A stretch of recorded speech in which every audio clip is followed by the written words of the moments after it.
I can only look at that as a lesson learned, and I'm never ever gonna learn that lesson again. I've learned it in it, and it's made me this person I am today.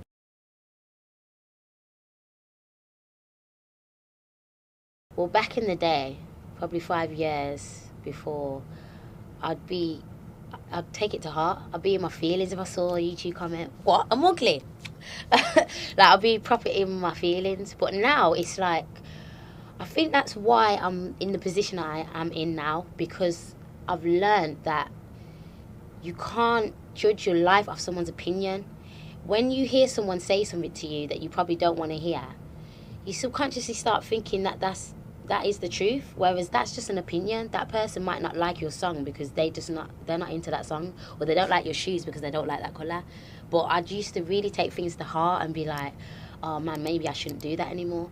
So I stopped doing the fast skipping thing just due to comments, just due to the comments I'd see on my YouTube that I shouldn't spit fast anymore. So I stopped doing it, but then in the process of stopping doing it, I kind of found myself, if that makes sense. I started to have my own space, be around myself, and start to understand myself as a person. And then I realised, like, I just need to be myself.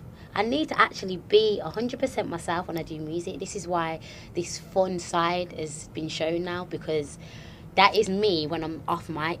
And in everything in life, you need to be yourself in it, to show yourself, your full real self to people. And I think that's why I've become so successful, because I'm doing what I want to do.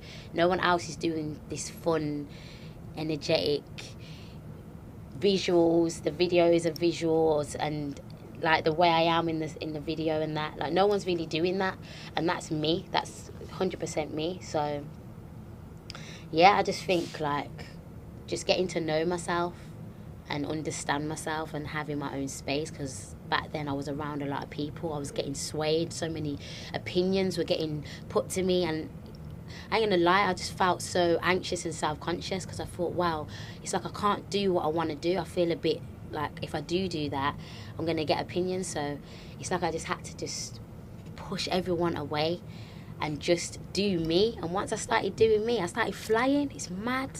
I just started flying.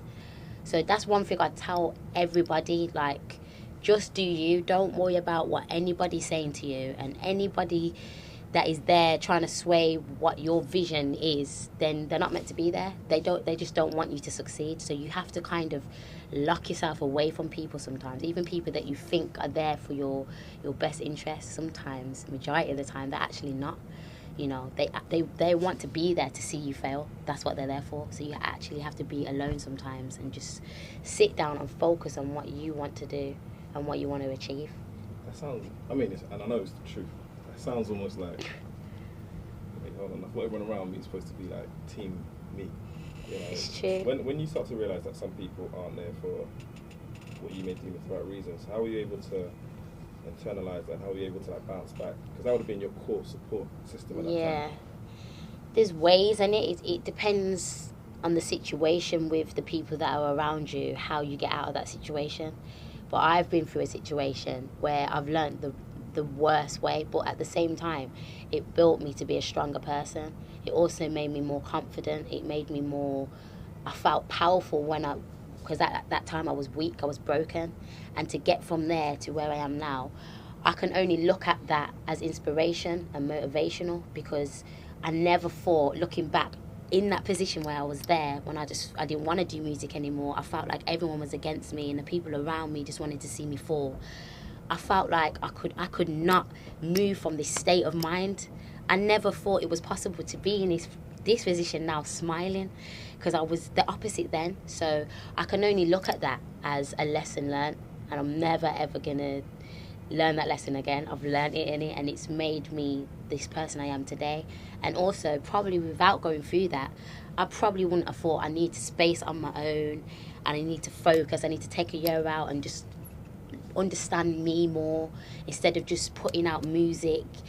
People say I'm consistent, but I can be consistent, but there's no body of work. It's just songs here and there, and it's something I had to learn, like, taking that year out, preparation, I realised preparing things, as silly as this sounds, because I should be preparing, but preparing things is so much easier and stress-free than just putting out songs here and there, you know what I mean? And I wanted people to take me seriously, so that's why I sat down and I thought about the Queen's Speech Project.